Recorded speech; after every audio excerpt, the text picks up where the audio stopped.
A big chance to go 2-1 up. Mark Harris going around the goalkeeper. He made a wonderful save from him. And then Middlesbrough showed their quality to go 2 up and then quickly hit Spurs.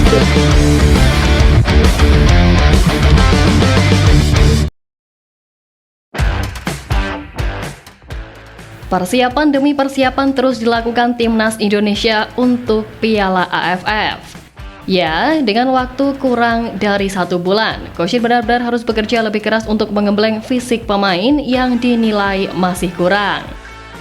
Nah, sejatinya Coach Shin sendiri sedikit merasa lega karena pemain-pemain seperti Marcelino, Arhan, dan Asnawi bisa tampil di Piala AFF nanti. Walaupun di satu sisi Coach Shin juga merasa agak pusing lantaran Ivar Jenner dan Justin Hubner yang masih belum jelas akan gimana, dan Rafael Struijk yang kita tahu kalau baru diizinkan oleh klubnya jika Indonesia lolos ke semifinal. Kendati pun kabar terbaru menyebutkan kalau Coach Shin berharap Rafa bisa datang lebih cepat. Tapi meski begitu, nampaknya Coach Shin pun bisa sedikit bernapas lega buntut kembalinya performa gacor Marcelino akhir-akhir ini. Ya, dalam rangkaian TC yang digelar di Bali kemarin, diketahui kalau skuad Garuda juga melakoni laga uji coba melawan Bali United, yang mana di laga itu, hasil manis sukses diraih dengan gol yang turut dicetak oleh sang pemain bintang Marcelino Ferdinand. Marcelino Ferdinand yang juga menjadi aktor kemenangan pada laga kontra Arab di FIFA Matchday November kemarin, benar-benar dalam performa terbaiknya saat ini. Berhasil mencetak brace kala melawan tim kuat sekelas Arab. Kini pemain yang dijuluki Marceng itu kembali tampil gacor meskipun baru bergabung bersama rekan-rekannya. Dan tentu kembalinya Marceng yang kita kenal ini bisa menjadi senjata jitu Coach Shin buat mengarungi Piala AFF yang akan bergulir beberapa hari lagi.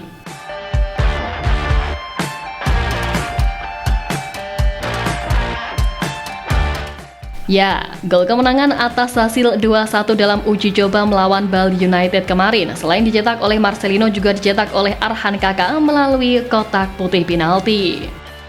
Tapi meski sukses meraih kemenangan di laga itu, Coach Shin Taeyong mengaku tak cukup puas dengan hasil pertandingan ini dan menilai kalau Kadek Arel dan kawan-kawan menjalani pertandingan dengan tempo yang tak sesuai dengan harapan Coach Shin. Nah, ketidakpuasan Coach Shin ini lantas membuatnya bertekad untuk memperbaiki kekurangan tim serta memperbaiki taktik para pemain agar bisa lebih bagus ke depannya. Dan perihal keputusan Indonesia yang menurunkan skuad U22, nyatanya sedikit banyak juga membuat Coach Shin mengaku kalau ini tak akan mudah. Selain karena akan melawan tim-tim senior ASEAN dengan skuad muda, beberapa pemain abroad yang dipanggil Coach Shin juga diketahui masih diragukan untuk ikut membela Garuda. Karena inilah pelatih asal Korea Selatan itu memberikan sebuah pesan untuk masyarakat tanah air, khususnya kepada para pecinta timnas Indonesia untuk tidak berekspektasi lebih apalagi mengingat PSSI yang tak menargetkan juara dalam kompetisi ini. Ya, tapi meski begitu, Coach Shin pun tetap ingin memaksimalkan para pemain pada sisa waktu yang ada ini dengan harapan Marcelino Ferdinand dan kawan-kawan bakal menampilkan yang terbaik nantinya. Selain itu, Shin Taeyong juga meminta agar supporter memberikan dukungan penuh terhadap kiprah anak asuhnya, yang mana hal ini dinilai penting agar pemain dapat menampilkan permainan terbaiknya dan meraih hasil yang maksimal.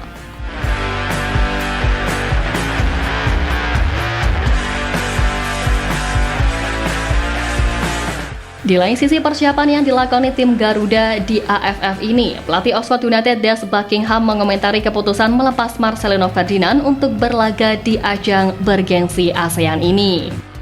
Dikutip dari Oxford Mail, Buckingham ternyata sempat salah paham mengenai Piala AFF, di mana pelatih berusia 39 tahun itu mengira kalau ajang kelas ASEAN ini adalah kompetisi kelompok umur. Anggapan ini disinyalir karena ada miskomunikasi antara PSSI ketika mengkomunikasikan dengan Des Buckingham terkait keinginan meminjam Marcelino. Ya, berhubung skuad Garuda turun dengan skuad U22, Des Buckingham menganggap bahwa Piala ASEAN Cup 2024 ini sebagai turnamen kelompok umur. Padahal semenjak turnamen ini digelar pada 1996, ajang ini diperuntukkan bagi pemain-pemain senior, sementara untuk level U23 ada SEA Games yang biasanya digelar di akhir tahun. Tapi terlepas dari itu, sekarang satu harapannya Marcelino Ferdinand bisa memberikan kualitas terbaik bagi timnas Indonesia, sebab kehadiran pesepak bola 20 tahun itu dibutuhkan untuk meningkatkan permainan tim Garuda, apalagi mengingat performa terbaiknya yang telah muncul kembali. Selain itu, si negara tetangga Vietnam bahkan turut menyoroti kehadiran Marcelino Ferdinand sebagai pemain bintang yang dimiliki Sintayong di gelaran AFF ini. Mereka juga menyebut bahwa Marcelino merupakan pemain paling berbahaya di timnas Indonesia buat Vietnam. Hal ini bukan tanpa alasan, di mana menurut media Vietnam Total 24/7, pemain Oxford United tersebut benar-benar memiliki catatan bagus bersama skuad Garuda. Ya, menurut mereka, Marcelino yang masih berusia 20 tahun telah memiliki pengalaman bagus bersama tim Merah Putih, baik di usia muda maupun senior, dikarenakan ia selalu mendapat kepercayaan dari pelatih Sintayong di berbagai ajang.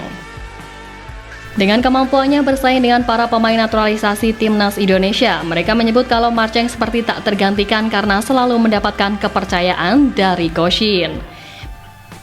Menurut catatan pun, Marcelino telah mencatatkan 29 caps dan mencetak 5 gol buat timnas Indonesia senior, 17 caps dan 6 gol bersama timnas U23, 5 caps dan 2 gol di timnas U22, 8 caps dan 4 gol di timnas U20, serta 3 caps bersama timnas U19.